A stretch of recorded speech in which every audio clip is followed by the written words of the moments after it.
Working on your memory actually increases your confidence when you're going into a presentation or a job interview. I can't tell you how many times where I spent time focusing on just remembering names and coming back later at an event, 2-3 day event, and remembering that person's name after meeting hundreds of people throughout the weekend, how impactful that was and really sets you apart.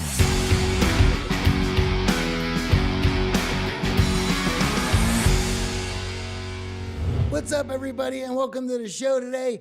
We drop great content each and every week, and we want to make sure that you guys get notified. And in order to do that, you're going to have to smash that subscribe button and hit that notification bell. And if you've gotten a lot of value out of this, make sure you give us a like and share our videos with your friends. Now, we talked about an exercise, and I'd love to give our audience an exercise that'd be fun for them to start working on their memory now that we know it's something we can train and improve no matter where we are in terms of how we view our memory. Yeah, sure. Let's start with that. So what I want to teach you here, just a short glimpse into that, is the memory palace, because that's the most powerful method. It's already 2,000 years old. So the old ancient Greeks used that to give speeches. And it sounds a bit wild to use techniques which are 2,000 years old, but they work pretty well. So let's dive into it. So what we first need is a memory palace.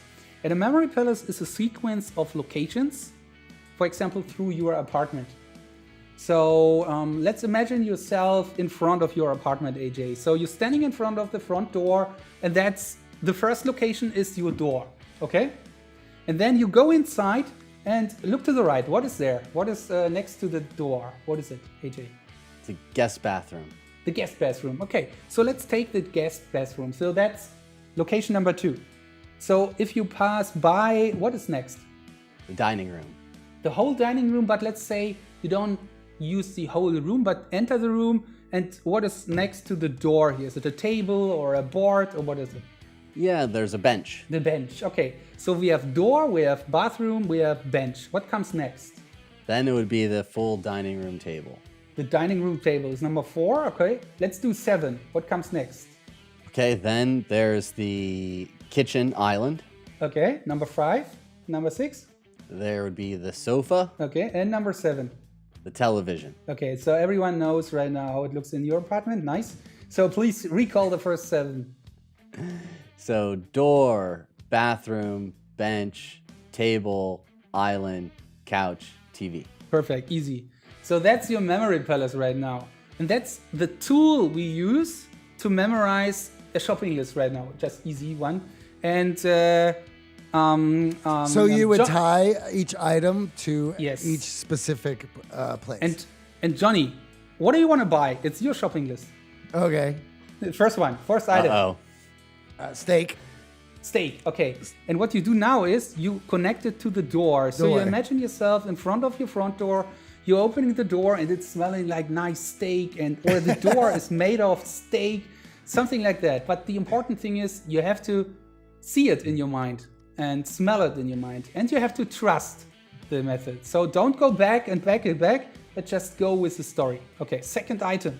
Hot sauce. It is the bathroom on the right.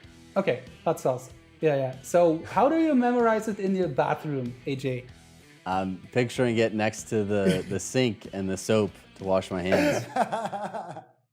Okay, next item, Johnny. Sparkling water. Sparkling water on the bench. So what do you imagine? I would say it's like there's some fountain out of the bench. It's like sparkling water. You're coming home and you're so happy about your fountain. So you get a nice drink here from the water fountain. The sparkling water fountain here. Okay, number 4, Johnny. Number 4 will be eggs. Eggs, okay. The location number 4 was a table, right? Yes. Correct. So what's your story? I'm picturing a chicken walking around the table laying eggs. Now we are getting close to it. So you're making creative and like not the normal realistic story. And yeah, maybe you smash the eggs on the table. Everything is over the place, and yeah, it's maybe 2 days old. It smells quite okay. And what's number 5? Item number 5. Candles. Candles. So my kitchen island is on fire, covered in wax. Because of candles, so you didn't. Yeah. Okay, cool. I had to light candles because of Johnny's cooking in the kitchen. Special Okay, state. 2 to go. Johnny, what's the next item? Next item will be apples. Apples. Yes. AJ. Okay. I'm picturing my dog Puppers sitting next to a bushel of apples on the couch that he's trying to eat. He's pretty Okay, happy. so we loves have the apples. dog there. Nice. Cool. And last item, Johnny. Bananas. Bananas. Television. So I'm picturing the woman from Chiquita Banana on the TV juggling bananas.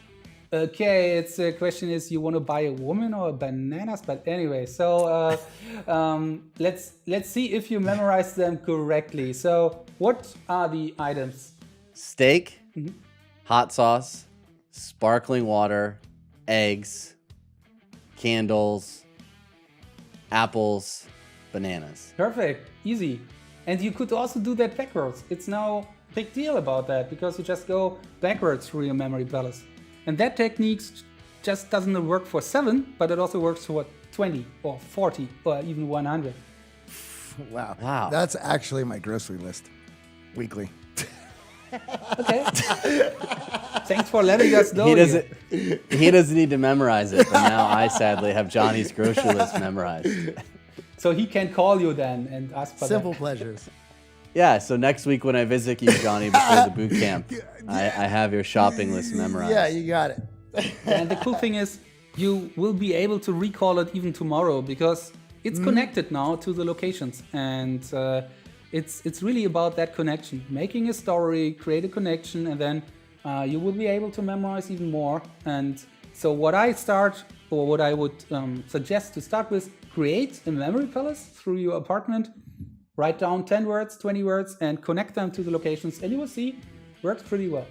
See, and now you don't need pages open on your phone in your list. You're using your mind. It's like a secret notebook.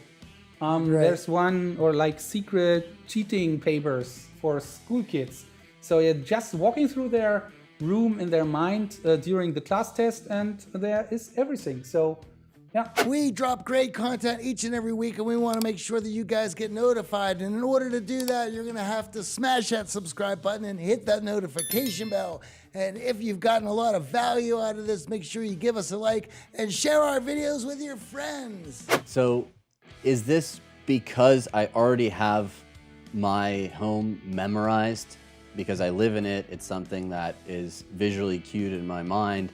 I could walk through it blindfolded in the middle of the night, no lights on, and know exactly where I am.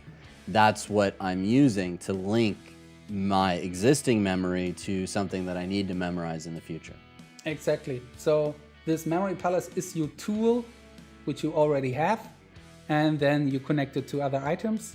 You have 7 locations now, and I have about 2,000 locations in different places in the world. I'm not living in a palace, so no worries. It's just 30 in my apartment. But there is the apartment of my mother. There is the shopping mall. There is the park.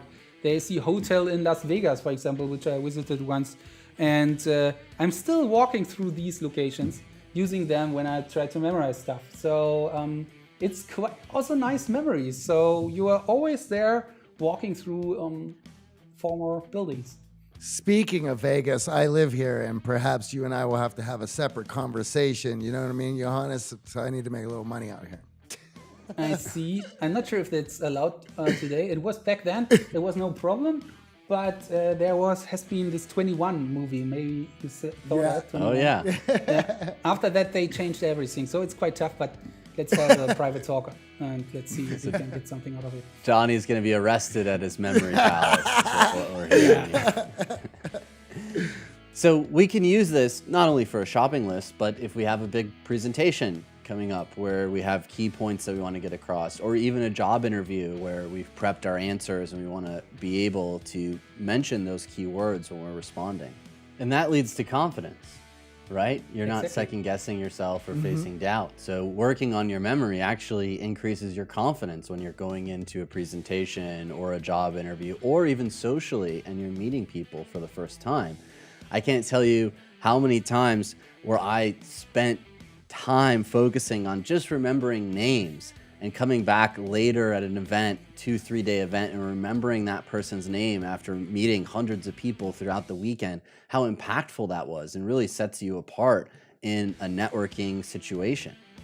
Now, are there any other techniques or strategies that maybe aren't 2,000 years old that you were excited to learn in your journey? Actually, no.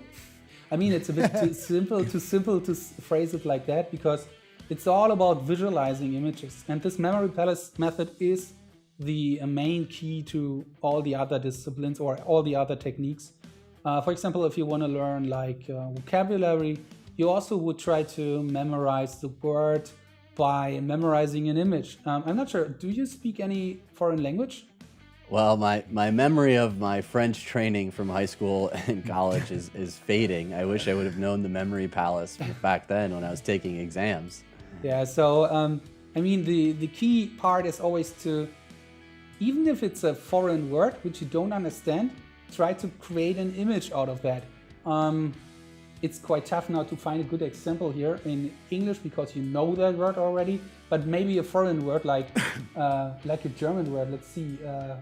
I mean, do you have anything you want to learn in German right now? Johnny, you know some German. I only know one phrase. Ich heißt Johnny, wie heißt du? Okay, so I'm sure that was pretty bad. I'm Johannes. Yeah. So yeah, I mean, it's always about. Let's say you have the Spanish word casa, and casa means house. Okay. So what you do is you have this word casa, and you have to think about something what that word reminds you of in your native language. So casa in English, what is it close to? What could it be? Castle. Castle, yeah. So you think about a castle and you think about a small castle. A small castle is a house. Or you have casa and you say, okay, casa is a bit like case. And then you say, okay, you lose your case in the house or something. And yeah, and that's actually the story. This method is called the keyword method. So if you want to look it up, you can find a lot of stuff about that, the keyword method in the internet. We're learning vocabulary. Now, we love asking every guest what their X factor is, what it is that makes you extraordinary. I have a feeling that we might know what your answer is, but what do you think has helped you become an extraordinary memory champion? It's a mixture. I mean, this is my whole story about overcoming depression and going to... At some point, I have to decide I have to use a wheelchair. I didn't want to use it, but to become the world champion, I have to go to a world championship, and without a wheelchair I wasn't able to walk anymore really good. It was just falling down the floor, and I had to make the decision. And this point in my life when I was crying and I was depressed, and I was like, I want to be a world champion and I have to do everything in my power to do that. And it's not just about training, it's about doing more than that, making the right decision. And I think that was a crucial point, and that's I'm not sure if that's an X factor, but it is the moment when everything changed for me, not on sport, but over time, and making the decision and finding out what is necessary to achieve your goals. Sometimes it's not what you think of. It's not just training. It's even more. It's maybe ending a bad relationship, or it's maybe about overcoming a depression or getting a wheelchair, whatever. And that was my key point here. And now, yeah, of course, my X factor is I have a really good memory if I want to have. Thank you so much for joining us. Where can our audience find out more about you and the training that you offer your clients? Yeah, just visit my website. It's just my name, Johannes, and then there's a minus or a hyphen. I think you say hyphen, Melo.com, and Johannes-Melo.com, or Memory Spots TV on YouTube. Both are quite nice sources, so it would be nice to hear from you. And thank you very much for letting me be on the show here. Hope you will remember the items for Johnny next week. So Yes. I already remember, and I'm going backwards now. Cool. Yeah, hopefully many people might start with memory sports right now, because in the US there are not too many, but the 3 times world memory champion is from the US, so Alex Mullen, and maybe you are the next one out there. So let's get into it. And is that the most championships ever won? Is that 3? It's not, because back in the days, in the 90s, there was someone, Dominic O'Brien from the UK, who won 8 times. But Alex is still a young competitor. He is 29, and he just started in 2014. Okay, 7 years ago. But he was the first one from the US going to the #1 spot in the world ranking, and he grabbed some world records from me, which was not very kind. But he's already a friend, and it's always nice to get in touch with all these people all around the world. And when is your next competition? My next competition is next weekend, middle of August, and it is it's an online competition. So I am also doing a Twitch stream on it, and it's in the middle of the night for me. My first match is 4 a.m. in the night. An interesting experience to compete at this time. Let's see how it works. But I'm quite of a late night person, so maybe not that late, but I try my best to have a good competition. And what is your Twitch username for our audience who wants It's to also tune in? Memory Sports TV. Easy to memorize. Memory Sports TV, and that's it. Awesome. Right. Well, go enjoy some smoky whiskey. Johnny and I appreciate you. Yes. I will, and hopefully you have a nice weekend. Thanks. Goes good with You steak. too. Thank you so much. Steak and eggs and hot sauce and everything. Bananas. Yes.